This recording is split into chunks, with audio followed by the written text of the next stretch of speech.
You can quit Adobe tomorrow. Your own files won't let you leave. A designer with 10 years of client work sits on hundreds of layered files. Cancelled a subscription, and those files don't vanish. They just quietly go read-only. The livelihood is still there, on the drive, and mostly out of reach. So here's the puzzle. Everyone points at Adobe's cancellation fee as the trap. The government agreed and made a federal case of it. So why is the fee the one part that doesn't actually hold anyone? Look at what everyone was fighting over: a fee for leaving early. A lawsuit filed a couple of years back, then a $20 billion bid to buy a rival, and a $1 billion penalty paid on a deal that never even closed. 4 numbers, 1 company, and they don't line up the way the story says. This is Adobe, the company behind Photoshop and Illustrator, and the most complained about subscription in creative work. That complaint recently got a price. The cancellation case settled for a $150 million resolution. The coverage treated it as the reckoning. Hold that number. It's about to shrink. The story you've heard is simple. Adobe rents you software you used to own, makes leaving hard, and charges a painful fee on the way out. It's a dark pattern trap, and the fee is the lock. It's a fair reading of your own account page. It's also the wrong layer. One idea first, because the whole thing runs on it. A moat is whatever stops a rival from copying what you do. A switching cost is what you'd have to abandon to leave. For Adobe, that cost isn't the fee, it's the file itself. The formats are the machine. A Photoshop file and an Illustrator file are proprietary. Adobe never fully published how they work, so watch what happens when you open one somewhere else. Rival apps can crack the file open. But the layers, the blend modes, the live text, those only truly survive inside Adobe's own tools. The file opens, the work doesn't. And that's the falsifiability test the thesis rests on. If those files round-tripped cleanly everywhere, the lock would be trivial. It isn't. That lock isn't on the software. It's on your own back catalog. And it's on everyone downstream who expects those files too. A whole industry hands work back and forth in Adobe's formats. So leaving breaks your archive and your handoffs at once. Every year of client files raises the exit cost a little higher. So the most valuable users, the senior ones with the deepest archives, are the most trapped and the least likely to ever shop on price.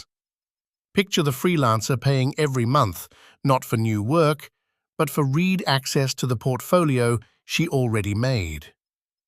Adobe's own reporting quietly admits this. It used to tell you how many creative subscribers it had. The last time it did was years ago, at around 17 million. After that, it just stopped counting heads. Now it reports only dollars, the recurring revenue per locked user. You stop counting people when the value isn't the head count. It's the lock. Now size what that lock collects. Strip Adobe down to just the franchise those formats protect. The creative business on its own pulls in about $12.5 billion a year. That's the toll the file lock makes collectible. 95 cents of every Adobe dollar is a subscription, and nearly 90 cents of each of those is gross profit. This is the machine the fee was supposedly guarding, but watch the lock and the growth split apart. Adobe reports a second business next to the creative one, Document Cloud, built on PDF. And here's the part almost nobody clocks. PDF isn't proprietary at all. Adobe gave it away as an open standard years ago. Anyone can read one anywhere for free. There's no lock on it whatsoever. So compare the two halves on the chart. The locked proprietary franchise, the creative one, grew about 10% last year. The open one, built on the format Adobe doesn't own, grew 18%. Watch the recurring revenue tell the same story. Creatives grew about 11%. The open franchise grew 23%. Look again, because the intuition just inverted. The format everyone assumes is Adobe's cage is on its slower half. The format that looks like a giveaway is its faster half. The Moat and the growth engine are two different files, which tells you exactly where Adobe is scared. Not on the open format it already gave away, on the locked one. And that fear has a receipt. A rival called Figma made the opposite bet. Design in the browser, files that live in the open, nothing to lock. And Adobe's answer wasn't to build a better tool, it was to buy the threat outright.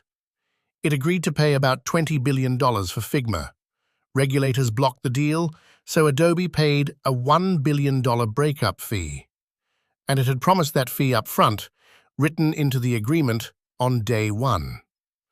Regulators themselves said Figma was a real danger to Photoshop and Illustrator. So sit with the size of that bet. A company doesn't underwrite a $1 billion loss to acquire a product it could simply outbuild. It does that to keep the default from drifting off its formats. Now bring the small number back. The cancellation fee everyone fought over settled for $150 million.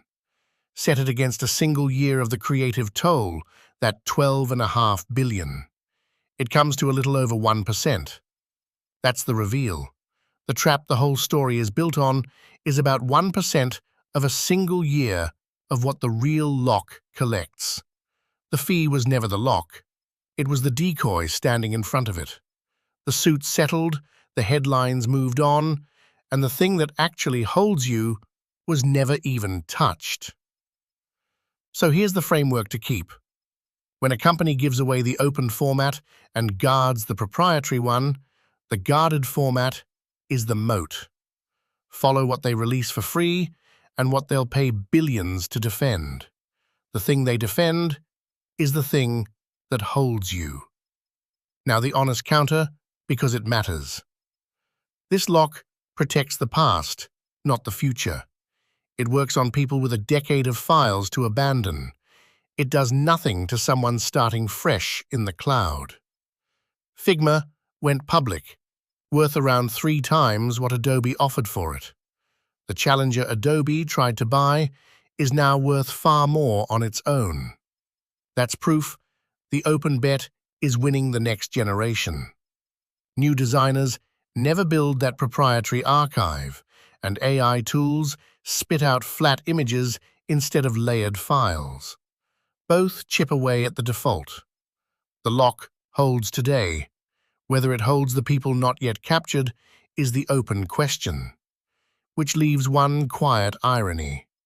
Adobe's strongest wall isn't the fee it got sued over, or even the software it sells. It's the pile of files you made yourself. The same lock runs anywhere your own history is trapped in a format someone else owns. You didn't sign up for the cage, you built it, one save at a time.